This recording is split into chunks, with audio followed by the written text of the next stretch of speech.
Calgary Flames 4, Edmonton Oilers 3. Welcome to the day after reaction with myself, Waz, and Coombsy. Cam, it's feeling like Christmas came early for the Calgary Flames, how they're celebrating this win. Yeah, given the way things are going for the Flames and given the way they're reacting to it today on this lovely Sunday, I think we might see a banner raising for the Calgary Flames winning their first match against the Edmonton Oilers for the. But I mean, jokes aside, I mean, Flames fans do deserve to celebrate. They looked fantastic on Saturday night, and the Oilers did not. And I mean, they've been waiting for that game since right after their playoffs. It was ended, revenge. So. It was revenge. I know Noah Adler on Twitter. He posted that thing of the march from Revenge of the Sith and Star Wars. I'm like, bro, it's not that deep. So I mean, we can tease Flames fans a little bit. Yeah, but I do think we have to do some self-reflection here and accept, you know what? There's a reason the Flames are celebrating. They played really well in that game, and I mean, Oilers fans, a lot of us kind of thought this season was going to be a cakewalk. The Oilers were going to be the dominant team in the Pacific Division, but it's not going to be easy. There's other teams that are competitive. The Flames might be better than they were last year. The Vegas Golden Knights are off to a great start. It's going to be an interesting season. Won't be easy. Yeah, let's get give the breakdown and overview of this game, just overall reactions. I mean, going down what, 4-1 4-1 in the first period. That's ridiculous. There's so many defensive mistakes. Jack Campbell getting pulled within the first 10 minutes. Stuart Skinner coming in playing a great game. But yeah, I think overall everyone's looking at Campbell and the defense. And which one's the bigger problem right now?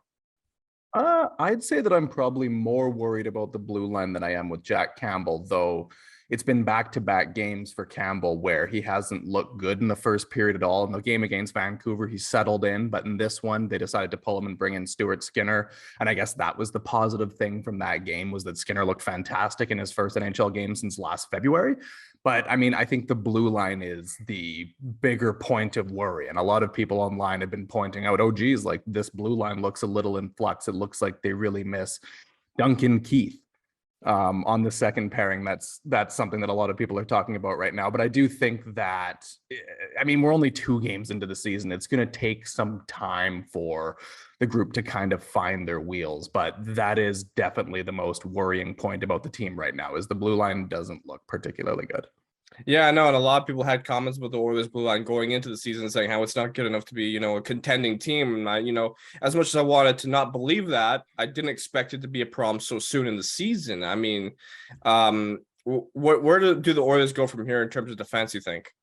I don't think you can really go ahead and make a trade this early into the season. You never really see that. You're not going to see them go out and make a big splash in October or November. I think the hope is that you can find the solution internally. And if you don't, then it's a trade deadline thing. That's something they have to fix at the deadline. At this point, I think maybe just try something different. We saw the Woodcroft-Manson coaching tandem do 11 forwards and 7 defensemen last year multiple times. Maybe calling up a defenseman like Marcus Niemelainen, someone who's big, physical, can play in the defensive zone well and operate with 7 defensemen. Might be the move. Then you see a little bit less Ryan Murray. You get those guys splitting their ice time. Because one thing I noticed in last night's game especially is the Oilers looked soft in their own zone, and it was especially egregious with the Ryan Murray and Evan Bouchard pairing. So that's what I noticed. Yeah. So I think getting a Niemelainen in the mix. Obviously, the real solution is Philip Broberg coming up after a short stint in the AHL and just grabbing the spot like Bouchard did last year and becoming a top 4 defenseman. But who knows if that happens? But you got to try the internal options before you make a trade, I think. No, yeah, and just it seemed like the Oilers did find some life. They tried to claw themselves back in the game. Stuart Skinner with a fantastic performance coming in relief for Jack Campbell throughout the second and third period. Not allowing any goals. Honestly, the Calgary Flames really sealed the game in the first period. It was done. Stuart Skinner coming in relief for Jack Campbell. Do you think, this gives him the start maybe next game as well with how well he played? Because he looked fantastic.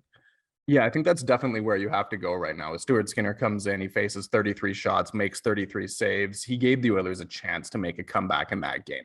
He was the reason why they were in the mix in the third period. Unfortunately, they couldn't pull the comeback off, but that's the one bright spot you take from this game is Stuart Skinner looks very ready to go. And it's also nice to see him very ready to go in a big game like that too. I mean, like I said earlier, Skinner hasn't played a real game since the 14th of February of last season.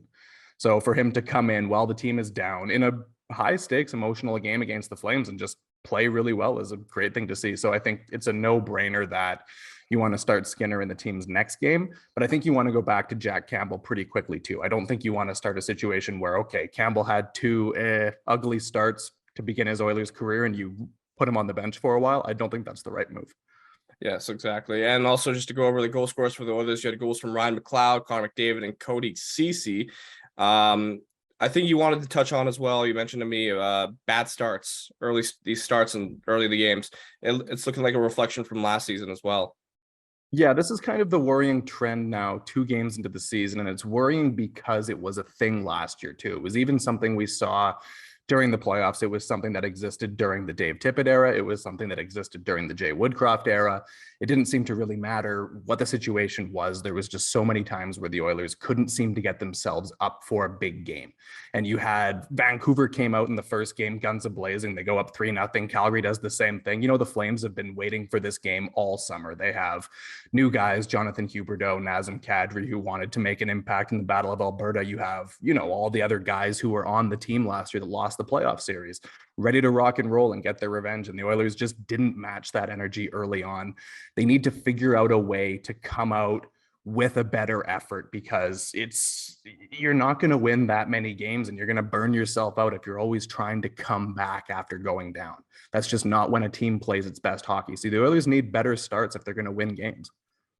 No, I mean, I think I knew everyone would agree with that. And I mean, last year, a lot of the blame was sometimes put on Mikko Koskinen because you let in the soft goal to start the game, and then our momentum shifts. And should we get to the 3 takeaways?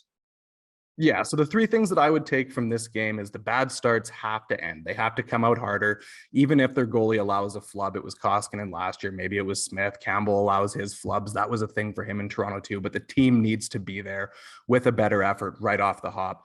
The other one is it's now time to give Stuart Skinner a look, give him his first start of the season. He looked fantastic. That's definitely a point for optimism. That's something to be excited about. And the final point is there's some earnest worry about the blue line, but there's other internal solutions they can try before they have to make a trade to fix this thing. Yeah, I guess for my 3 takeaways, similar to yours, a lot of it comes down to the blue line, where Evan Bouchard and Ryan Murray have not looked great at all. Something needs to change with them. I don't know if that's a coaching decision. Do we call somebody up? But looking at the positives of the blue line, I think Cody Ceci and Darnell Nurse have been a very underrated pair and not been talked about enough for the Edmonton Oilers. Cody Ceci yesterday, he had a goal, and they weren't really a minus either on the ice, those two. So they were solid for the Oilers, I thought. And I don't know, I saw some complaints on TikTok. Obviously, somebody was like, "Oh, Darnell Nurse needs to go because he was laying on the ice." Still played a fine game. So let's not pick at Darnell Nurse when he was not an issue last night, please. Guy gets he gets enough criticism at it is because of his contract, and it's good to see him performing these last 2 games, I thought. And of course, my other takeaway is the fact that Flames Nation thinks they've won the Stanley Cup now, planned the parade. They kept going at me on Twitter, maybe deservedly so. I won't lie. I poked at them. You made some jokes. You poked the bear. You did. You opened yourself up. You made your jokes. Yep, it does happen. They do it to us. It's okay. That's the fun of the internet, right? So I mean, credit to them. They're good at throwing a couple jabs here and there. They kept talking about my meme because my meme was about Jacob Markstrom, and it was still true. I mean, he didn't play. He has been poor against the Oilers. He was scared. It's true. It's accurate. He did go to Daryl Sutter before the game, and he said, "I will not play against the Oilers because I'm scared." And credit to Dan Vladar, who played very well. He did. I knew Dan Vladar was going to be a great for against the Oilers, except for that goal against McLeod. So shout out to Ryan McLeod. But yeah, other than that, those are my 3 takeaways. We'll see what happens next. The Oilers take on the Buffalo Sabres on Tuesday, 7 p.m. Let's see if we can have a good start from the Oilers, because so far it has not been pretty.